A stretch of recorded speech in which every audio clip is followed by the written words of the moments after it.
What's up, YouTube? This is Swide from Hebrew Legends, bringing you guys some war replays today from our last war against Manchester United. I guess that's what that stands for. I'm actually, I missed a war, actually, between this war and the last few war replays that I put up on the channel.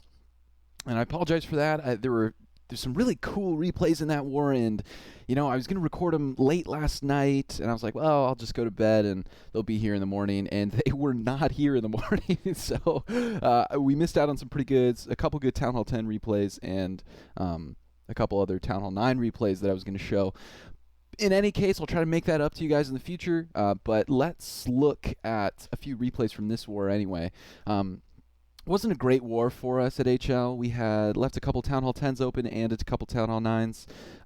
Smaller war than usual for us. We had a few members, myself included, that had opted out, kind of busy, and had some new players coming in, trying out. So a couple Town Hall 9s, a couple Town Hall 10s got left open, but it actually looks a little closer, I think, than it was. They kind of made a last push and scrounged. It had a few Town Hall 10s that came down and hit some of our Town Hall 9s. So it looks a little closer, I think, than it was. But props to Man U, who did a great job against us. I only wanted to show two attacks from this war, and they are. I'll start with number 7, which is Nar's attack.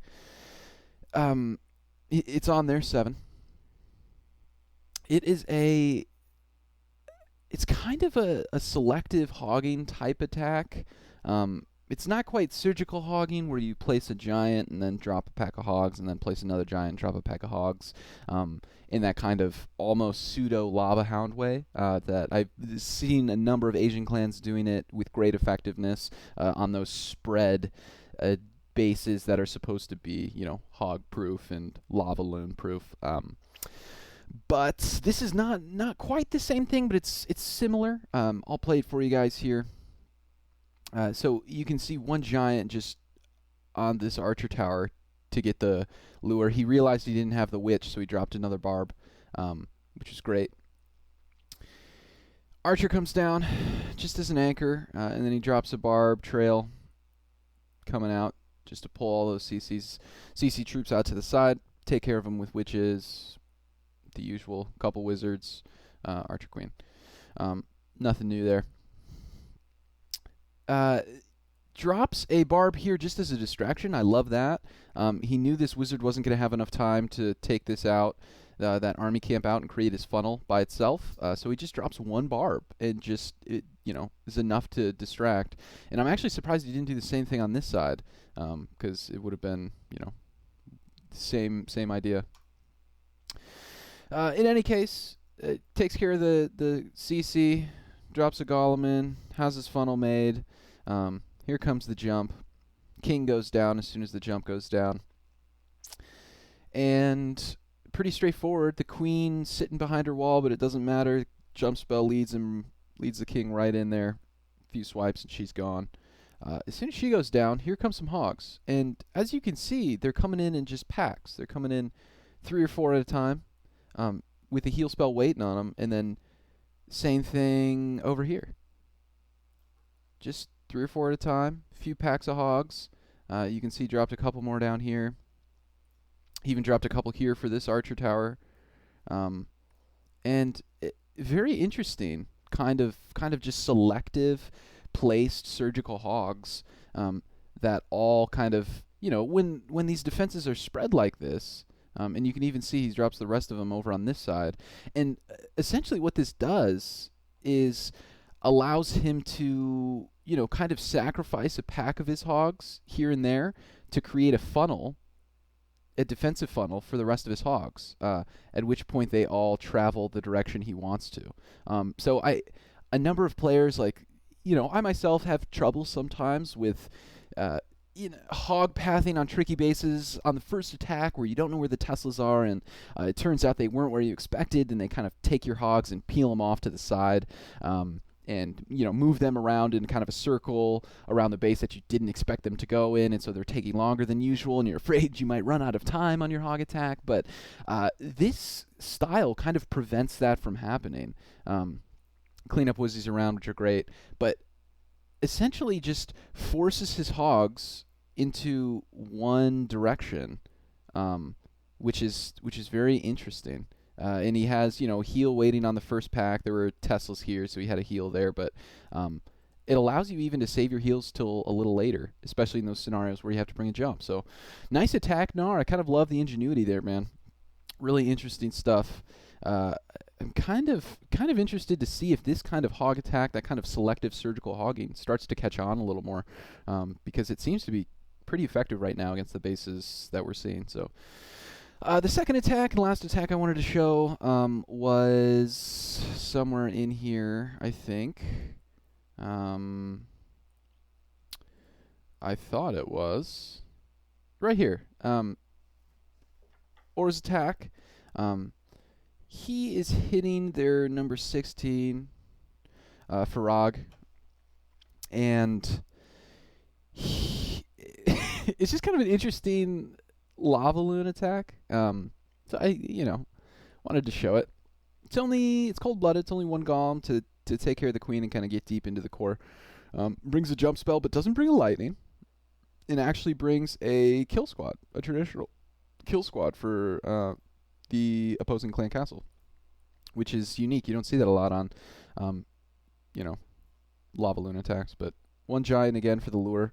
A couple of these guys didn't have great bases. This base isn't great, but he does a good job of making it look even worse than it is. Archer anchor up at the top. Barbs come down. Witches.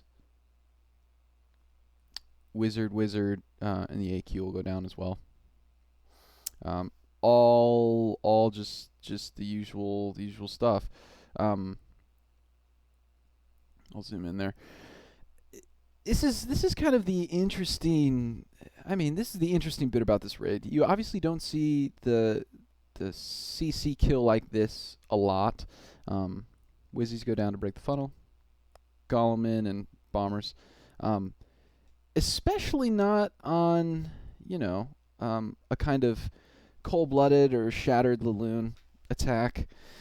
But his air defenses are right here.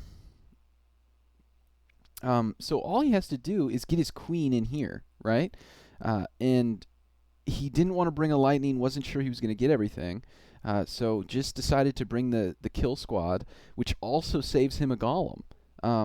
Because the skellies are going to tank for his heroes and whatnot, and they're going to split the tanking with the golems. So pretty smart way to get around using a shattered, because normally you would bring, you'd bring 2 golems unless you had really bulky heroes. You'd bring 2 golems and you'd bring a lightning spell, and to ensure that you're getting into these compartments, taking out those air defenses, and probably getting an expo or 2 as well. But he doesn't, and he saves a few troop space also by not bringing the golem and instead bringing the traditional clan castle. So something to think about, certainly. He drops his lava hounds, oddly, just opposite directions because there's only 2 left.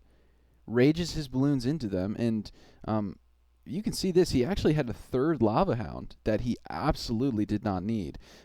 His air defenses actually, I'll pause this for a second. His air defenses were here and only protected by 1 other defense.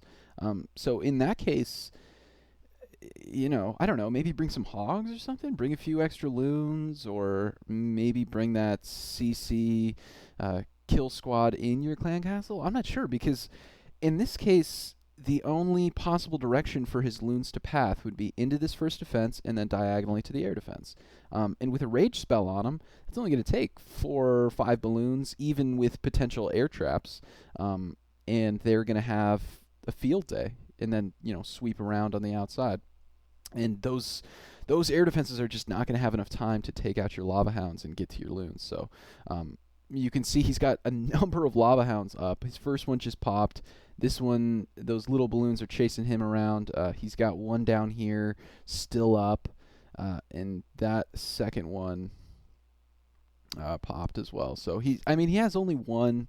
He's only got 1 left at this point, but it's practically full health, and he did not need it actually, which is hilarious because he he just wrecked the base. His kill squad just did so much work up here, taking out, I think, at least one of the two Expos. It may not have been both because I think the other one was here, but, 2 air defenses, an Expo, 2 wizard towers, an archer tower even. Just wrecked the base. I mean, look at that. Look how many loons and stuff he had left. So, nice job, Or. That's it. That's all I have for you guys. Pretty straightforward war. We're just finishing up another war, so I'll try to put some replays up for that one as well, and have another Hebrew Legend highlight for you guys. But otherwise, this is Swide from Hebrew Legends, guys. You guys have a good one.